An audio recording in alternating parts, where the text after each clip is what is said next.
Good afternoon, everyone, and welcome to today's webinar with a slight difference. I'm Amelia Bodle, the Hospitality and Catering Technical Advisor, and I'm joined by the Industry Manager, Jason Ben. Good afternoon, everybody. So this session will involve a guest speaker from one of our lovely centres, and they're going to be giving you their thoughts on getting back into practical kitchens. We did have two speakers originally planned, but unfortunately, one's struggling to get online. Now, it may well be that they are able to get online and we will be able to have two. But if not, that'll essentially give us more time to actually ask you, the audience, and I'll talk about that in a little while. So our first guest speaker is Tracy Paige from Cornwall College, based at the Camborne campus. Tracy's already welcomed back learners into both the classroom and kitchen environment. We just need to highlight that we're not giving any advice which is meant to meet government guidelines today, or advising the best way to go about opening. Therefore, anything discussed is done so with that thought process in mind, and neither the City and Guilds nor any of you working for centres whom talk today will be held accountable for anything discussed. Initially, as with all our webinars, you're in listen-only mode. However, once we get to the question and answer section, I will unmute you should you wish to verbally ask a question. And if you want to do this, you can raise your hand using the raise your hand button, or you can indeed still type a question into the question box and we can ask those questions ourselves to Tracy. If you've got any other issues, type into the box and let us know, and we will try and help.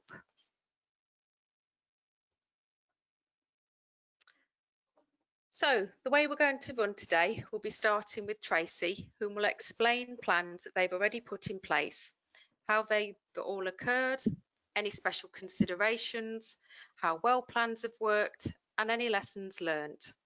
Then any changes to curriculum planning for next academic year. We'll then take questions. And as I said, if Phil does manage to join, then we will then move on to Phil. But if not, then we'll just move straight on to ask the audience for anyone to share their ideas or offer their thoughts if they've also already gone back into kitchens. Lastly, we'll talk about future plans and then close. So now for the exciting bit. Rather than as normal listening to me talking, I'm delighted to introduce Tracy Paige. But before we begin, Tracy, I also want to extend a massive thank you to you, both from Jason and myself, as well as the centres on the call, for taking the time to be with us today. So it's over to you, Tracy. Thanks, Amelia. Good afternoon. As Amelia said, I'm Tracy Paige. I'm one of the subject performance managers down in Cornwall. And we looked at the COVID-19 approach regarding getting our learners back in a safe environment and to finish off their qualifications. As we know, across the board, the technicals were done a little bit different. But down in Cornwall, we run several MVQ qualifications from level 1 up to level 3 and front of house. So first and foremost, we looked at our area and we have the luxury of quite a large campus regarding our catering and hospitality department, where we have 7 training kitchens. So we looked first and foremost of a plan how to make things safe under the COVID-19 and the government restrictions. So we took a blueprint of the floor and walked through the building and made accesses for entry and departure, different doors, different corridors, and different formats for our learners to come through. And then we abided by marking up all the floors to the designated areas with the 2-meter ruling and the arrows and the signage for one way, etc., no entry. And then we, outside every classroom, the learners were going, or every room, if they needed to go into the ablutions or whatever, we had a full kit of sanitizer, spray, blue roll, etc., etc. So once we'd done that, I felt as a department and as a manager that though we'd done a good thing, I really wanted it to get signed off by a higher authority. So none of the staff or myself had any comebacks, to be fair. So we put it through to the director of the college, the health and safety representatives and other organisations come in and walked our foot plan for the department. After consideration and a few corrections, what they felt needed and necessary, we got the green light to go. So that was our department ready and the staff was ready. Obviously, we had then acquired full PPE for learners and staff, and full facial masks, visors, rubber gloves, etc. And as I said, a copious amount of gallons of sanitizer. So what our plan was to get the learners in qualification groups, and the first and foremost we thought was the level 3s, who were more of our mature learners and know the setup of the college a little bit better, and more importantly had their own transport, because obviously there's no college buses down in Cornwall.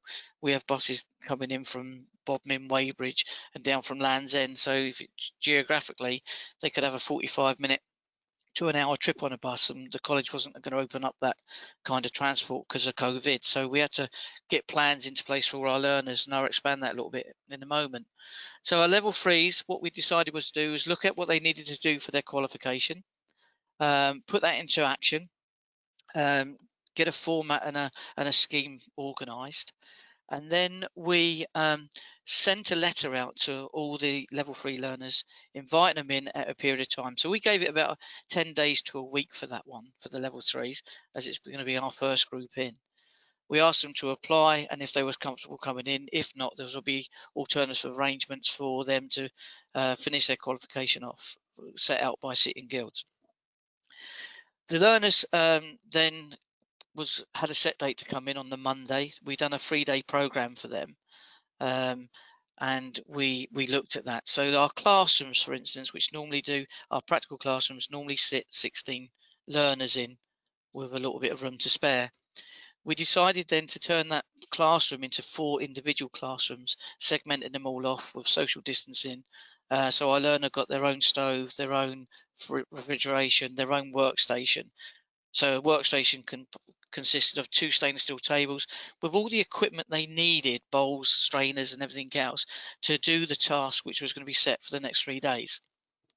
And the staff were, my staff and myself got that ready beforehand. And then obviously when the learners come in, there was not them roaming around the kitchens finding stuff. So once the learners come in, they came into our department through the one entrance, depending on what part of the campus hospitality area they were going into. And we had 12 learners in. We decided to have 2 of our TKs open, designed and fit for 4 learners, plus the lecturer who was going to deliver the qualification and the dishes. The other 4 were going to one of our theory-based classes with a lecturer to do the underpinning and test papers and check their folders and portfolios. And then what we done was a round robin. So one was doing the theory in the afternoon, they were going to do the practical. The one in the practical would go forth into the theory lesson. And that seemed to work. But before the learners got actually into the classroom, they come into the main entrance where they're greeted by a member of staff. We tick them off on a register, which we then sent to our campus main central area. So the actual college knew for hospitality and catering industry, we'd had 12 learners in and 3 members of staff. Hairdressing and beauty may have had 4 or 5 learners in and 2 staff. So the campus itself, the college, knew exactly how many numbers of staff and learners were on the whole site during that period of time. And we could then check. So that's what we did. Then they come in, we get PPI on. As I say, the mouth masks and everything else. Where we thought there was going to be an original problem was changing rooms. So what we allowed for is any member of the students or staff coming into the college needing whites on and their PPE gear, we would let them change at home and come in and go home in their whites, and that saved a lot of aggravation. Anyone that had to come in public transport, we obviously made the facilities for the changing room to be going in and one out, just like we did for the ablutions and what have you during the course of the day. So the practical class would go on, and that would start. Now, regarding them cooking their food, we got the stores in on a Friday, so we got all the commodities on a Friday, left in the fridge as they were delivered. And on the Monday, they at least had 72 hours to, disinfect any COVID on the packaging or whatever, if the case that would be. Then I went in the morning to get the commodities ready for the learners, 4 at a time. And they would have their individual trays of ingredients, what they needed for them dishes for that day. And that worked quite well because they had their own fridge and storage area as well. So once that was going on and the learners started to do their dish, then I would, at the end of the task, to be fair, not periodically like we would normally do, but when the learners was going to submit their dish for assessment value, I'd ask the learner in their own little area to step aside for the 2 meters. I would go in, taste their food, mark it and judge it. I would step back. The learner would go back into the environment, would give feedback and carry on the lesson throughout that time. And the theory lessons worked that sort of way as well. Basically, we had 4 in the class with the lecturer. We printed off all the documentation we needed underpinning and what we checked with the folders on the Friday, and then put them into plastic sleeves once they've been out of the area for 24 hours, or we've done it Monday morning, individual packs, and the learners work from there. So that's how we've tackled getting back into the college. That was for our level 3s. Now we had our full-time learners in, which was a little bit different because again the letter went out the week before. So when the level 3s were in, we would send a letter out on the Monday for the following Monday for our level 2s to come in, stating out all the precautions we've had, which we did. And some of them were going to get public buses. So again, we had to look at that because the numbers were a little bit larger. So what we done was we set out times. So I would have a grouping of 9 students at 9:15, and then the next course or next level would come in at 10 o'clock, and we'd have 2 inputs and 2 outputs. Basically, they weren't all leaving together, and they weren't coming in all together, and it gave the staff the opportunity and our facilities, to cope with all the regulations we had. Then with those learners, we had a few concerns from parents. So what I did was rang the parents up because the letter goes out on a Monday. By Thursday, I'd ring up and say, have you received your letter? Are you coming in? So I can get my database up with the learners coming in and who's not coming in and making provision for them. A couple of parents were a bit, worried about the situation, and rightly so. So on a quiet moment on the Friday, I invited these parents in an hour's slot just to come around and have a look at the facilities, what we've got going, what safety precaution, and how it all works. And that put their mind at ease. And it was really important at this stage that for whatever the level 3 or level 1 learner, we were still communicating with them and their parents and guardians, which put everyone at ease, because obviously they just think all learners coming en masse into a large area and it's like a normal college day where they've been running around, but it wasn't. It was all strict, controlled.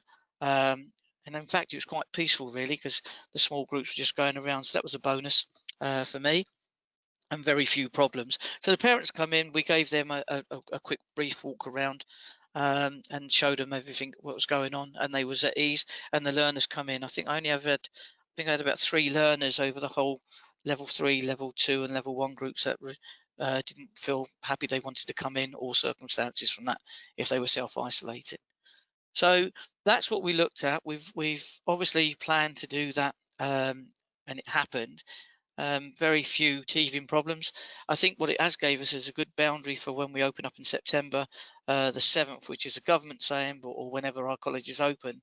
I'm sure the government would change a few more restrictions and might go down to a metre and a half or whatever. I'd like to keep to 2 meters, but obviously it all depends. And we've changed our timetables accordingly to that as well, so we haven't got so many learners in. So that's how we got up and running for the people to come back. So any college which is worried or looking at an idea, I think we just took the basics there and made it up as we going along and corrected it as we went along, and it has seemed to give us a base plan for reopening in September. And plus, our learners came in because they were bored at home and they want to still feel part of it all, and they've actually gained their qualification and they felt that they did that, so that was quite good as well. So that's what we've done at Cornwall College.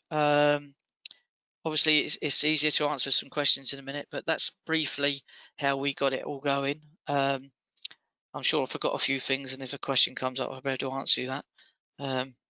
So if I can hand you back over to Amelia, that'd be great, and look forward to your questions. Brilliant. Thanks, Tracy. That's fantastic. So yes, if anyone's got any questions, then by all means feel free to click on your sort of put your hand up button if you've got audio and you want to directly ask your question.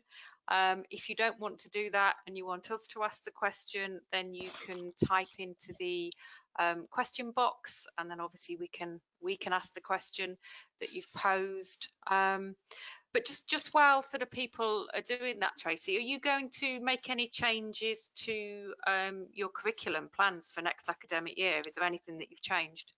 Yeah, before I answer that, sorry, can I just come? I've just checked my little scribbles on my note. I forgot to say, when we mentioned earlier regarding that it was a round robin, the learners would do theory in the morning, 4 of them, and then 4 into the practical lesson. The students clean down as normal, but we would have a cleaning team in between the classes. So the kitchen would be clean in the morning, all the equipment, everything else sanitized. Then the learners would do it and they'd do their normal clean down. So say for 12:15, they go to lunch till 1:15. At 12:15, I'd add a couple of staff in to go in to clean all the kitchens down, wipe the fridge handles in case the learners and that forgot about it. So we'd done an overall quick spring clean. Within that, and because there was only 4 areas within that main kitchen, and it was in the distance, it was quite easy to do, and it gave the guys an hour to go in and clean, make sure the bins and everything else like that was done for safety precautions, and that was quite good as well. And then at the end of the day, when the learners finished at 4:15, we had a couple of other members of staff come in and do the same thing, ready for the morning. But then again, in the morning, we did give it another quick clean over. Regarding your question regarding qualifications, yes, we've looked at it. I mentioned that we was doing MVQ2s, MVQ1s alongside our technicals for the learners who haven't reached the grade of C's and above, or 4s and 5s in maths and English. We've now looked at it at the qualification 7138, which is a VRQ. And we feel that the VRQ, though the MVQs are assessment value, we've looked at the VRQs because of the qualification can be broke down to a certificate for 14 credits, and the main qualification diploma is 45, I think it is, or 47. We've looked at that because a lot of these lessons, parts of the certificate of the qualification and the diploma, we can dovetail. So all the food safety, food hygiene, dietary requirements and all that sort of stuff can be delivered to both learners, both sets of level learners, and that's gave me the option not to run MVQ 1 and 2 by doing the VRQ2. I can still reach the learners' needs, whatever their capability is and their learning ability is. Because down in Cornwall we do also have a couple of I think I've got 5 or 6 EHCP learners and high need learners, which obviously they've got their own outcomes and bits and pieces, but we still integrate them into our main programs, and that made a lot of things easy. So that's what we're looking at the moment, and I've got the process of doing that now. So it's just looking to not deliver so many qualifications or varied qualifications and see what you can dovetail. We was talking about yesterday, or I was talking about yesterday, of a front of house qualification 7103, which is a restaurant bit. Again, we're not opening our restaurants or looking to open our restaurants until December or in the new year, until the legislation is coming, because again, most of our client are old age pensioners, the people that go to B&Q on a Wednesday for discount day and then pop in. So they will probably be worried. So we've got to test the market for that and how many want to return. So we're not rushing back with our restaurants. But we have looked at 703 restaurant qualification, and that only needs 15 credits. And as someone highlighted, there's 15 credits in one unit. So it still gives the learners an idea of front of house, and that if we can't actually operate it, making it an RWE. So we've looked at qualifications. I'm always opening for, like yesterday, we was having a discussion with other people, other areas, other colleges, and what their concept and idea is as well. And it's trying to work together really to look at that. But we are changing our MVQs to a VRQ. Brilliant. Okay, fabulous. Thanks, Tracy. And yes, so we have had some questions now. In fact, Bruce asked a question about whether you operated a restaurant and whether that was open to the public. So you answered that question, and Bruce, I would envisage really that you're going to need to have a look at the government guidelines that have been released on sort of opening restaurants, as well as obviously the guidelines that have been produced for yourselves as colleges, training providers, etc. And what we will do is we'll provide you with those links when we send out the recording for today, so that you can obviously go directly to the government website and sort of have a look at those. So there Amelia, is one sorry, question. Yes, absolutely. sorry, just on the restaurant bit, we've made a decision that come September or whenever we open, we're going to open what we call our refectory, which normally sits about 200 people. We've cut that down to 100 people, divided the room up into 50 and 50, with two different areas coming in to source. One's going to be totally like a takeaway in disposable bits and pieces, and one will be having a main course on a china plate and the proper cutlery and crockery, etc., etc. But what we've done to evaluate and make it easier is we've extended our opening hours. We used to do from 12 till 1:30. We're now opening 11:30 till 2:30, and sending out to learners and course managers and that if they can timetable their lunches in with a 45-minute slot. That's how we're trying to open it up of social distancing, so at least the learners can get something to eat and staff can on a refectory. And we're looking at that as our pilot to open our restaurants if we can earlier or in December. Brilliant, thank you. I've got a question here from Ryan. He's asked, can I ask the exact PPE staff were issued with while lecturers are with the students? So did you get issued any PPE? Did you wear any PPE? Yeah, basically we got the medical face masks, a full face visor, and rubber gloves, disposable gloves. And as I said, every classroom's got outside the classroom door is your sanitizer, your blue towel, your hand wash, and everything else like that, and additional gloves if they need them. So we had plenty of PPE. What we did was, as I say, the students what could come in whites come in whites, and obviously they're laundered every day. So that's what we took on, and plus normal kitchen sanitizer. Was there any reluctance to wearing the PPE from any of the students, or indeed attend? Was there any reluctance? Every learner donned on the face mask and the visor when they was in the kitchen. They walked the facility in the face mask, and because all the learners and staff were looking the same, there was no embarrassment. There was the odd giggle, like, you look better in that mask than you did with it off, and that sort of stuff. But because the staff brought into it, and every member of staff brought into it, and the learners coming in whatever age group they were coming into it, within after 5 minutes of laughing and joking and taking a mickey, they knew it was serious and they carried on with that. I think the only problem was with some of the guys that wore glasses, they missed it up a lot quicker than normal, and we made allowances for that. Yeah, absolutely. Wearing just the ordinary mask, I have to say I had to. I had a sort of hospital appointment and had to sort of wear one, and it was on a really warm day, and they are really, warm, aren't they? So yeah, I can imagine. I wear glasses, and obviously I did steam up a little. So yeah, yeah, difficult. What we said regarding the face mask, say that everyone wore it. If they was in the kitchen area, that was definitely a go, and some found it more discomfort, like you said, or more awkward. But if they were, when they were out on their break and that, which we had designated break areas for everybody, and we're lucky that we had some weather, so we put them outside as well, then obviously they can take it off for a respite. But we did say in any practical area in the kitchen, we did, and we was lucky enough in our practical areas in our classrooms, because we only had 4 in there and they're quite large, they normally sit about 25, 30, corner to corner. Then if they felt safe and we felt it necessary, they could take that off for a minute until they got any close and started to move around. The face masks, was that a standard across the college or just for your departments? Or no, it's across in all areas. All staff must have one. If I'm walking from now across to Campus Central, which is probably about 200-300 yards, then if I see anybody, then you don it on. Normally it's just under your chin and you're walking across, but if you kind of come in contact or whatever or enter the building, then we like to put them on. Okay. Perfect. Well, I think that's sort of all the questions for now, Tracy. And Phil has managed to now get online. His college firewall was wreaking havoc for him, so that wasn't helpful at all. So I'm now going to introduce our second guest speaker, whom is Phil from Nottingham College. So I'm going to unmute you now.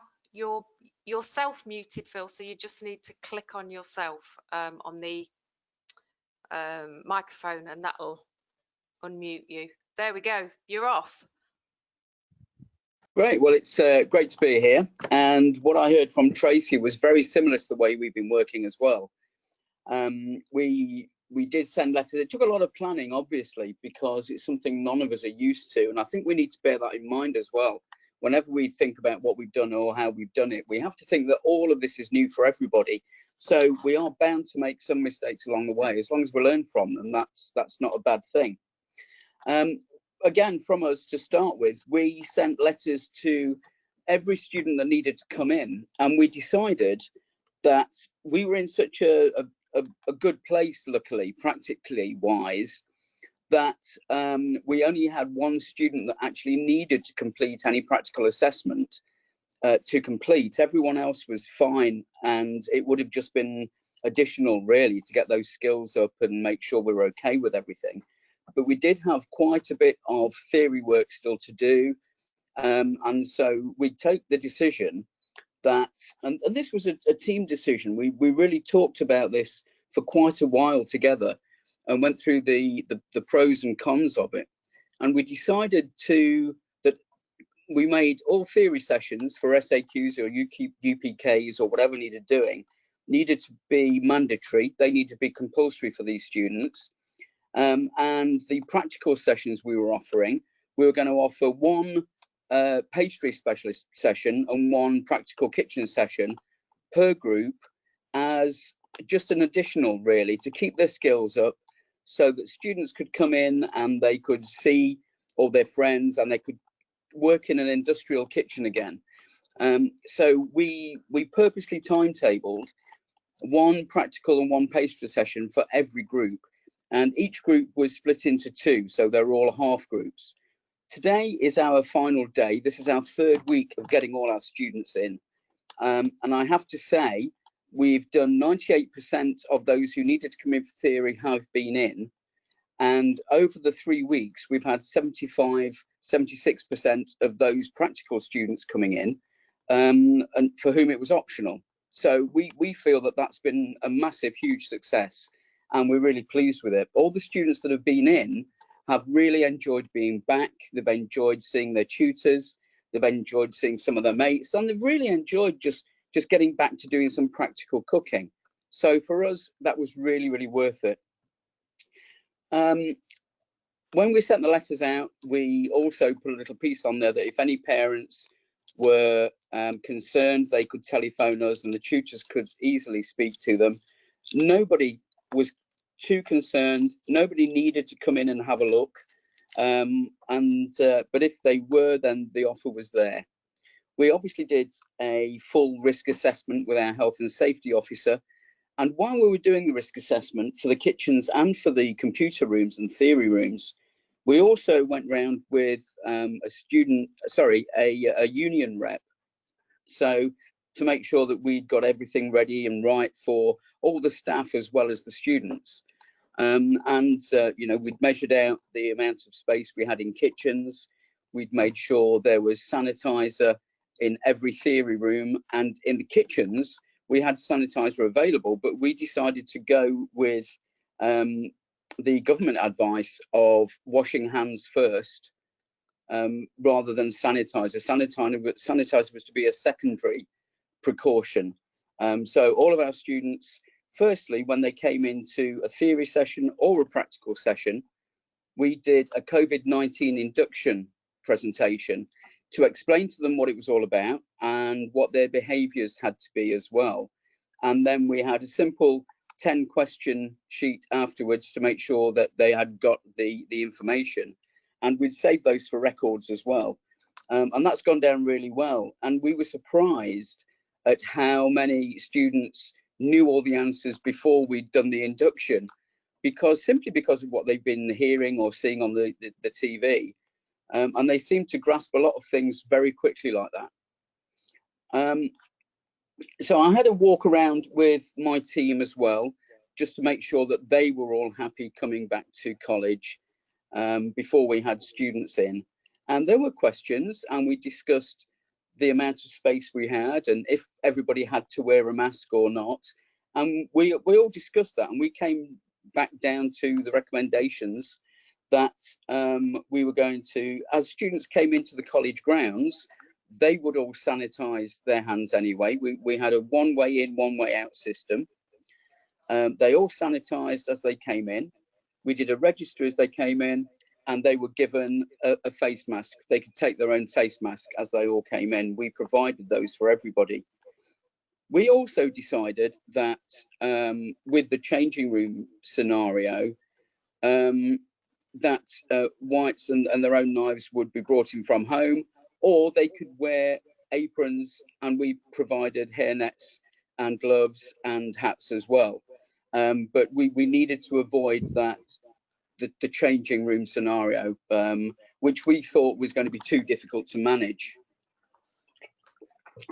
We had a maximum of 8 students in any room at any one time.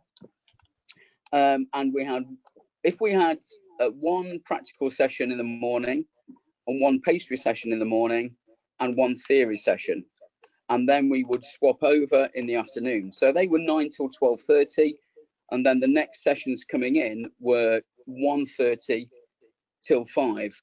So we actually had an hour in between anyone arriving and coming back as well.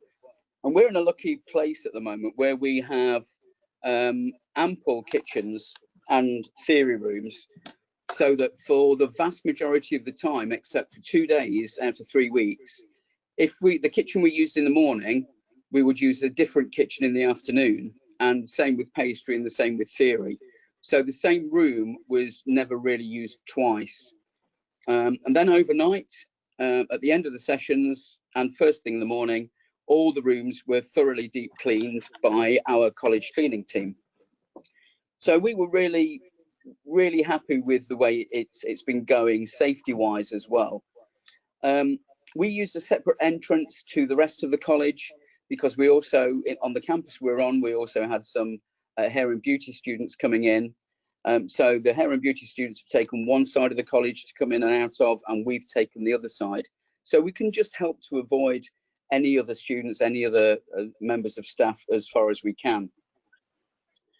In the kitchens, the issue we thought of with regarding 2 meters, and we discussed this with health and safety, was that if anyone had an emergency where we had to be closer to a student, for instance, and therefore couldn't keep that 2 meter distance, we had to be prepared. Luckily, we went to the 1 meter plus government wise some way through that. But this is one of the reasons we provided face masks and PPE for everyone that came in as well. So all the students and all the staff had face masks, and if they were coming anything closer than 2 meters, those face masks were worn.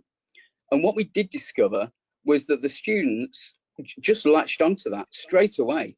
They really surprised me at how quickly they latched onto this is the way we're working, and this is what you've got to do, and this is why you're doing it. And they've really impressed me by their behaviours. We haven't had any issues at all, and I've been so impressed by that.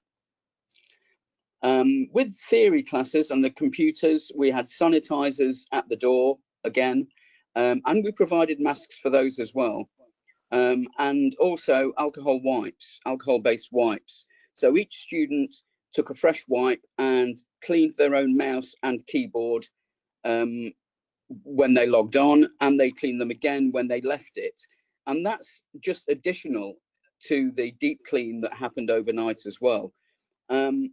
It's just an extra precaution, and you get to the stage where you think to yourself, well, why wouldn't I? If I can, why wouldn't I just take one extra precaution as well? So we did all that, and I also think it goes to help the psychological side of everyone feeling a little bit more safe as well. So we made sure we were very strict on what was to be done, and that was all done as well. There were some paper resources that were required for those lower level students or those with some learning difficulties. And of course, we needed at least 12 hours before marking those because of the paper. So the idea behind how we could get away with not having to leave it for 12 hours was the fact that each student put them into a box, and to mark them, the staff member wore gloves to mark them, and then disposed of those gloves after they'd marked those papers. And that was passed by our health and safety as well as good practice. So we carried on with that, and that's worked out very well. Really, we've looked at all the case scenarios that we could have had, and we were some of the first students back into the college. So other people were looking at us as to how it would work, and it really did go very well. I'm very pleased with it. We've kept all the registered, of course, just in case for track and trace, and then we can report those down as well.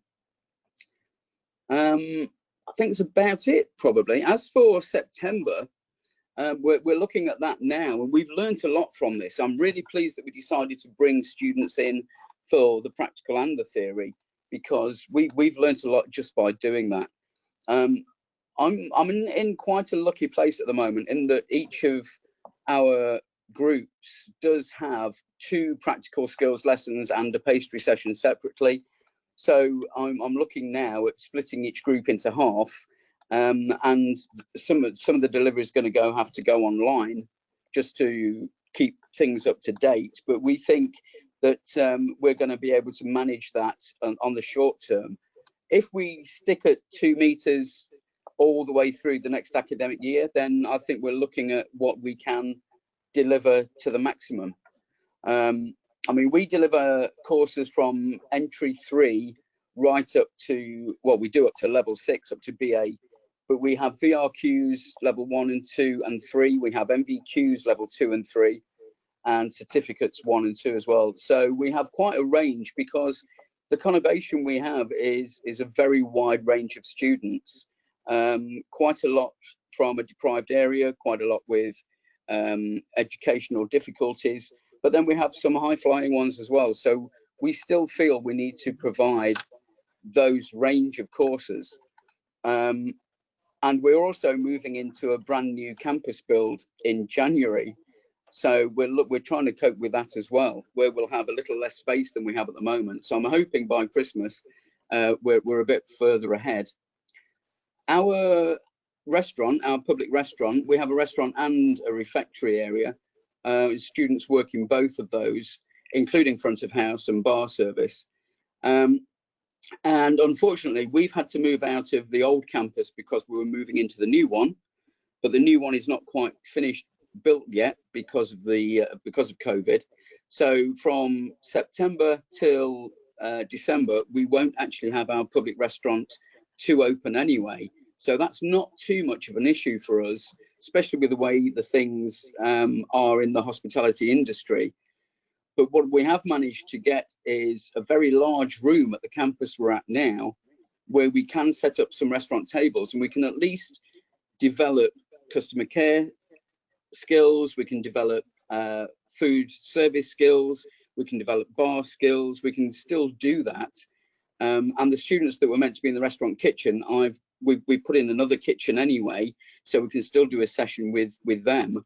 And they're going to be looking at how the industry is going to change and what new things we're going to have to do in the new public restaurant we'll have when we get to the new campus, because we really need to get them thinking about how the industry is changing with click and collect and delivery and takeaway service, as much as the regular restaurant service that we will normally be doing.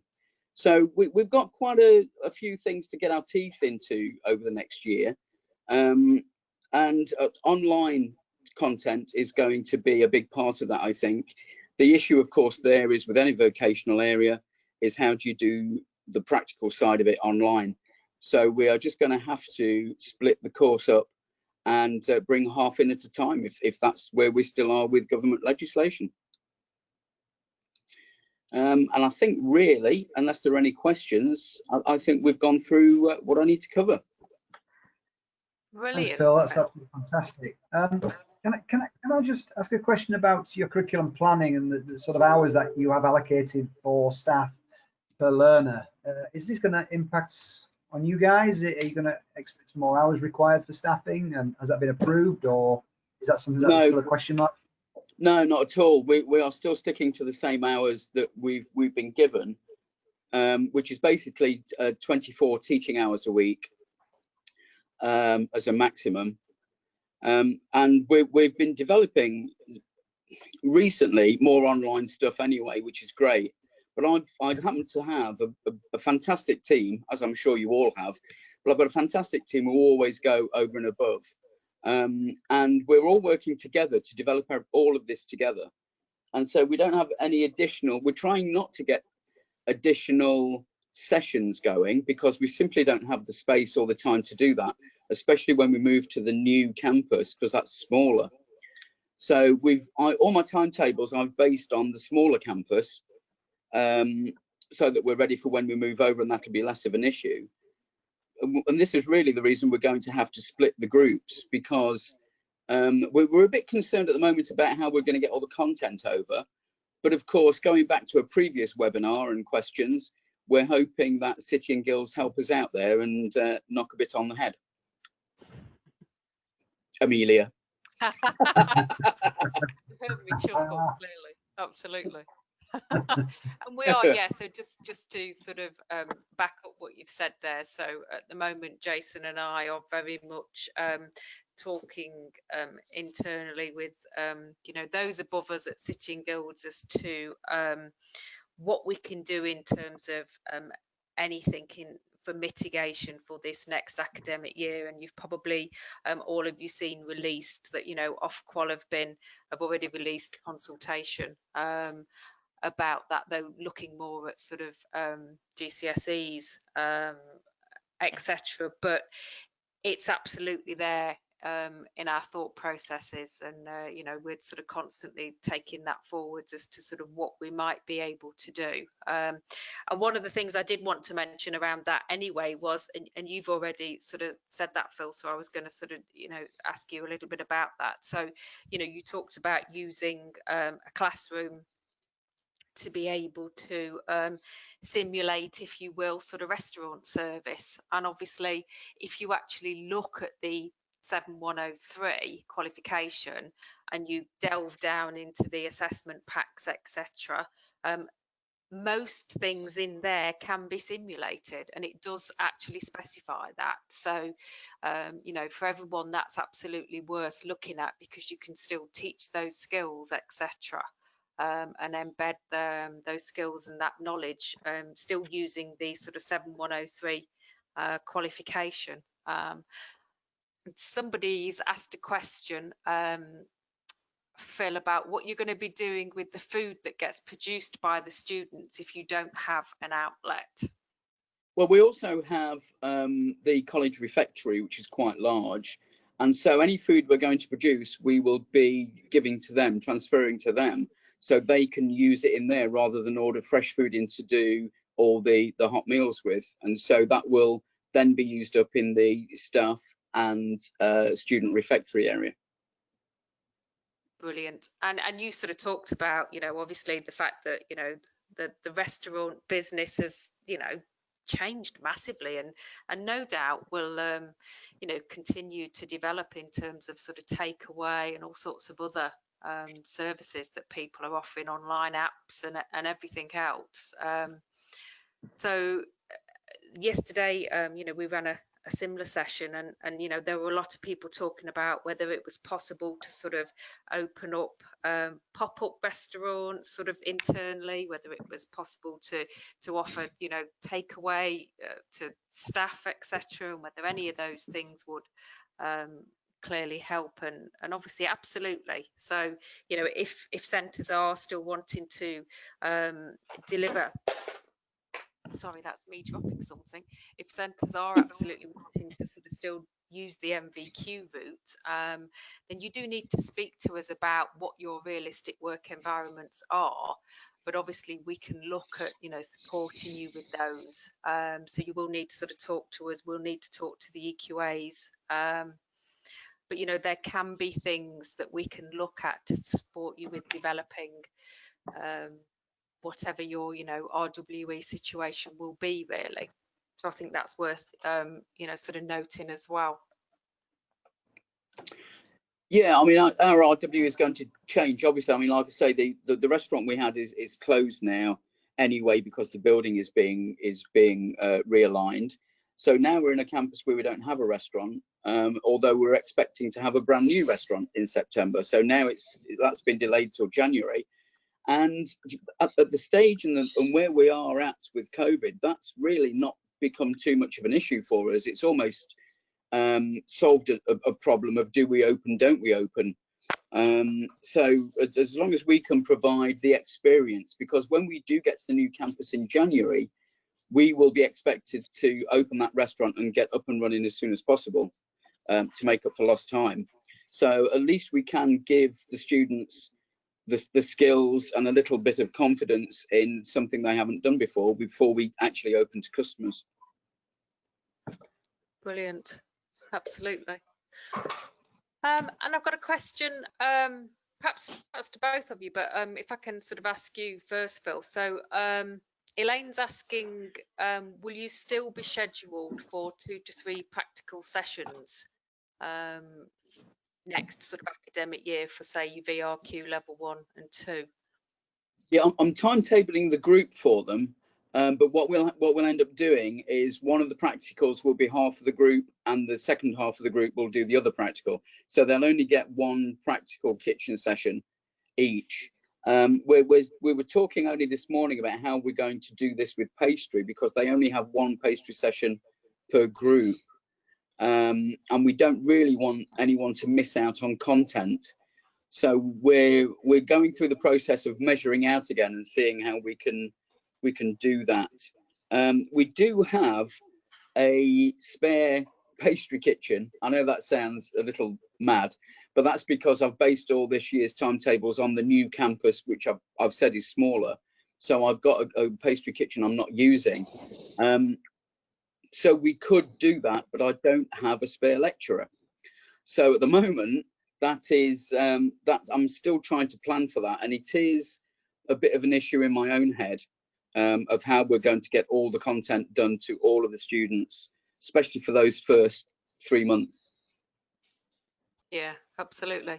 And what about yourself, Tracy? What are your sort of plans next year in terms of, you know, how many practical sessions, etc.?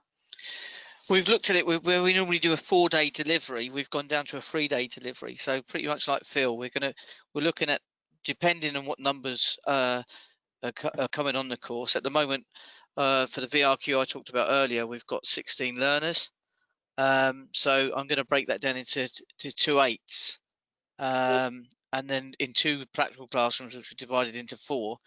Lucky enough, I've got some part-time lecturers as well as myself and other staff to fill that. And then the theory base, but we're looking at probably 1.5 sessions, as I call it, 1 full day in the practical area, and a 3-hour afternoon session for the practical base, and probably trying to incorporate some of the theory into that as well. And then because obviously the time they do maths and English, which just took up a chunk of the time. Yeah. So we've looked at it pretty much like everyone has, and like Phil said, we're looking at the criteria of the qualification that we can sort of like top end, if you like, really get the important bits out of the way first, and hopefully later on in the academic year, if it does release a little bit more and we get a bit more guidelines that we can get the learners back into practical areas, we will then extend that from there.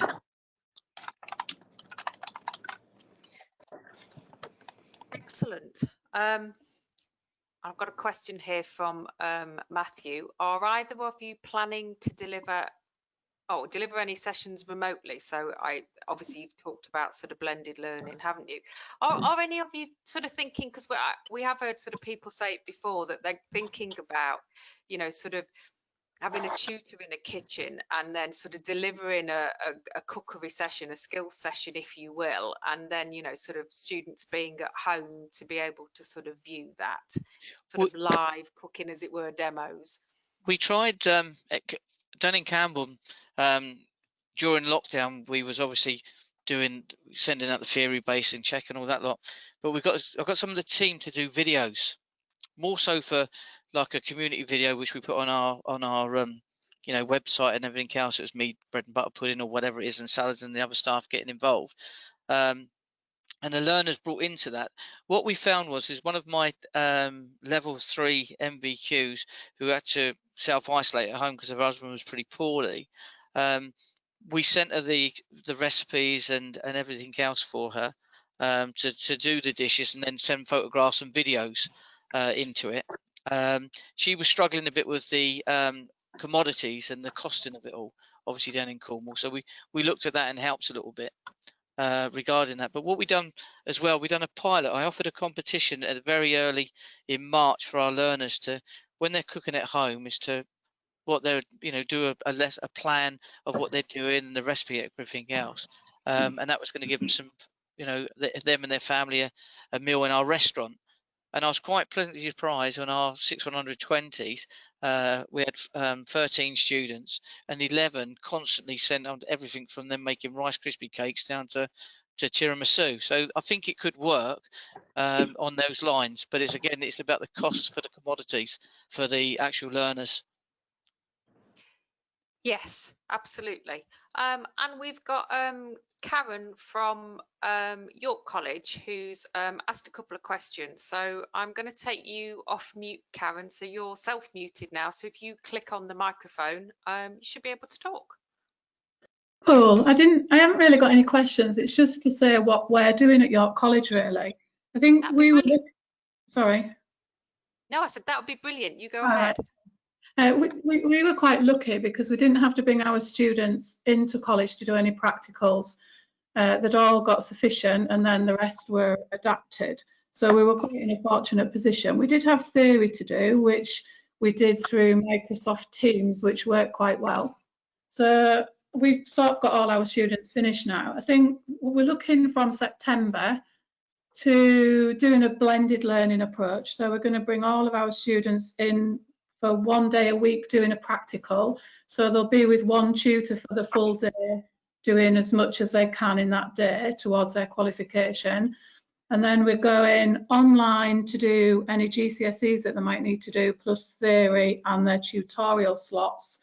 And then they're going to have a study day where we set them tasks to do. So we're quite well on with our planning. We're hoping it's all going to work all right, and we've looked at the social distancing, etc. Now, as far as our restaurant goes, we've got Ashfield's restaurant. So we're going to still open Ashfield's up to October half term, but internally for students and staff, going with the social distancing. But we are going to open on an evening. We open 2 evenings a week. So we're still looking at opening, and then hopefully after October half term, we're hoping be in a better position. We've also got the facility of being able to use our catering facilities, like the refectory, I suppose you'd call it, and our Alan Ayckbourn Theatre. So if we need any bigger spaces to do that for bigger groups, then that's what we're looking at. So it's been interesting to listen to how you're looking at PPE, etc., because we were wondering about masks and the gloves, etc. And also the changing rooms, because I suppose that's one of my biggest worries, is how they're all going to go and get changed. Our changing facilities are very small. So, I mean, that's quite interesting. But we are looking at all groups coming in, and that's from entry level, and we have groups up to level 3. So fingers crossed it's going to work, as it sounds like it's worked all right for you. But who knows until we start again in September. Fingers crossed. But we're doing MVQs. We did do the VRQ last year, but we've opted for all MVQs this year, apart from our entry level. But we've also got the facility of a takeaway set sort of area, so that's where we'll feed some of our food produced into. I'm hoping that's going to work okay as well. So it's just interesting, isn't it, hearing what everybody else is doing, I suppose.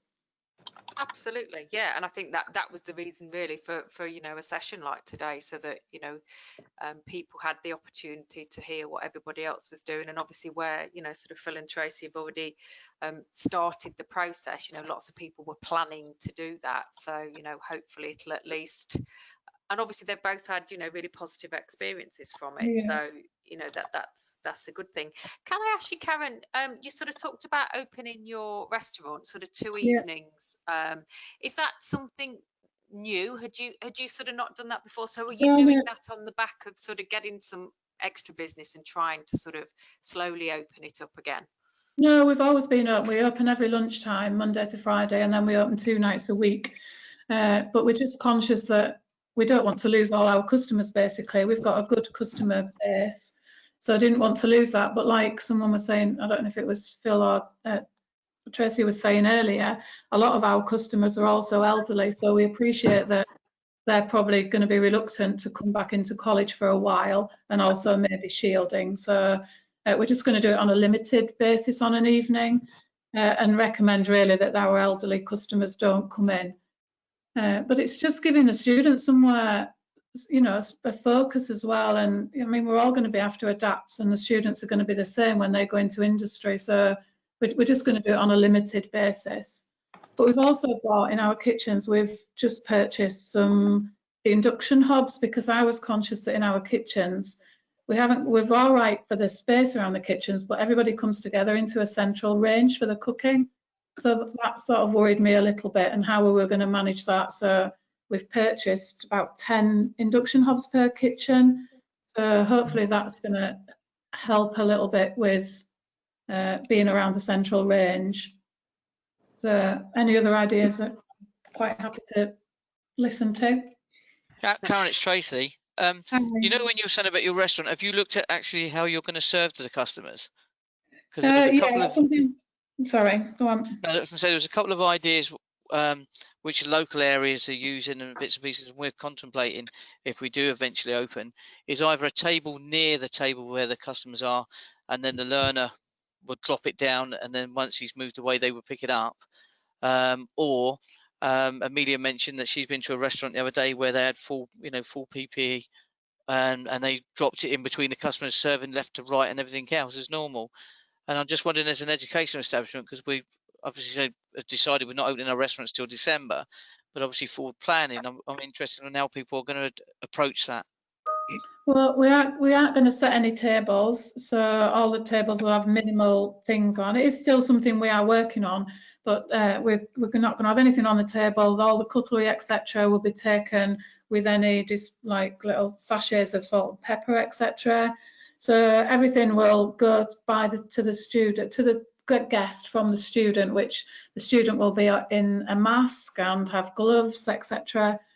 So that's as far as we've got at the moment. Thank you.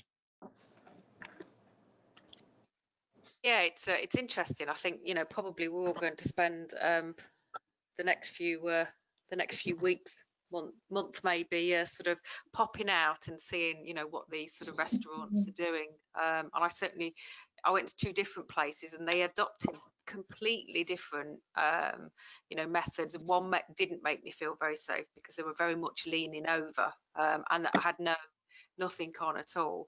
And that was fine that they weren't wearing PPE. It was just the whole, you know, they weren't really socially distancing. Although they had thought about the table layout, but not really thought about the sort of serving. Whereas the other one, tables were bigger. They'd reduced sort of people, so even if you were on a 2, you were sat on a table for 4, and the service staff were very much walking to the end of the table with your drinks, leaving the tray with the drinks on, and you served yourself. And exactly the same, you know, it was cutlery, you know, specifically put down, and sachets, etc., and everything was left, then food left at the end of the table, and you as the customer distributed it out, which did feel much safer than the sort of previous example. So it's interesting to maybe, you know, sort of having to adapt those service styles as well. Okay, so we haven't had any other questions, so I don't know if anyone does have any sort of further questions or has anything else that they're doing, they're thinking about, that they'd like to share. More than happy to sort of take anybody off mute so they can sort of join in the conversation. So I'll give sort of everybody a minute to sort of consider that, really, I think. Jason, do you want to sort of ask what you were going to ask people? Yeah. What would be really useful to us at this stage, particularly whilst we're looking into mitigation for next year, and obviously preparing the business to put some mitigation in place. If you can feedback to us any thoughts around that for next year. Also, an insight into your expectations around numbers would be really useful to us as well. And if you've got any considerations for qualifications that you'll be offering, whether you're changing to another qualification offer or sticking with your existing qualification offer, just some insights. So if you could put them into the question bank, that would be really useful at this point. Or if that doesn't work for you, then just drop us an email just to give us some insights, because that really does help us support with any approach we have for mitigation going forward, and then we can start working on that. We are already working on it, but it will just add to the evidence that we need to do this. So that would be really appreciated. So if we could just give you a few minutes just to sort of punch your thoughts into the question bank. If you want to raise your hand, if you want to ask any questions to any of us, then that would be great. Thank you. So I really want to extend massive thanks to both Tracy and Phil today for for sort of giving up their time in terms of the preparation for today, and obviously also for taking part. It's really, really appreciated, and I'm sure other people on the call will also say the same thing. So thank you, Phil and Tracy, and thank you, Karen, for getting involved as well. Oh, we've got some questions coming through now. So Stuart's asked how much longer the wall garden or the smart screen resources will be available.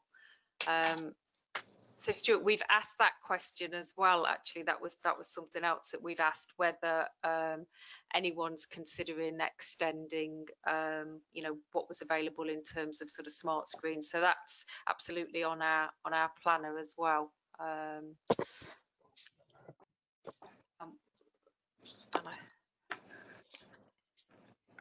And Dan, Dan's obviously asking about whether we can do the mitigation for to continue with UPKs and short answer questions, and whether we'll be able to extend that in terms of the number of people for invigilation, etc. So again, yes, Dan, that's sort of on our radar as well. That's something that we've been asked about as well, in terms of how that can sort of work. So we're definitely looking at that.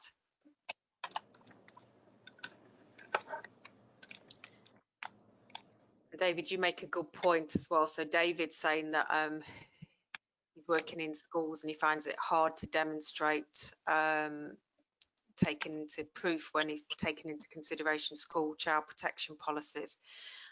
Yeah, David, absolutely. So if there's anything that you need sort of further thought around, then feel free to sort of email us directly, and we can add further thought to anything in terms of if we're talking sort of pre-16, then yes.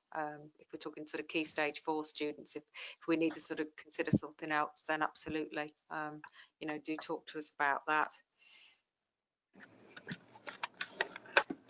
And Matthew, in answer to your question about mitigations and whether we should be able to confirm, that's what we hope, yeah. So that's what we're trying to push City and Guilds to do, to at least acknowledge that there might be things that we can adopt straight away, and sort of come up with some sort of guidance on certain qualifications. So so yes, we are we are looking at trying to get information to you before you start the next academic year. So we're going to be sort of working on that for you.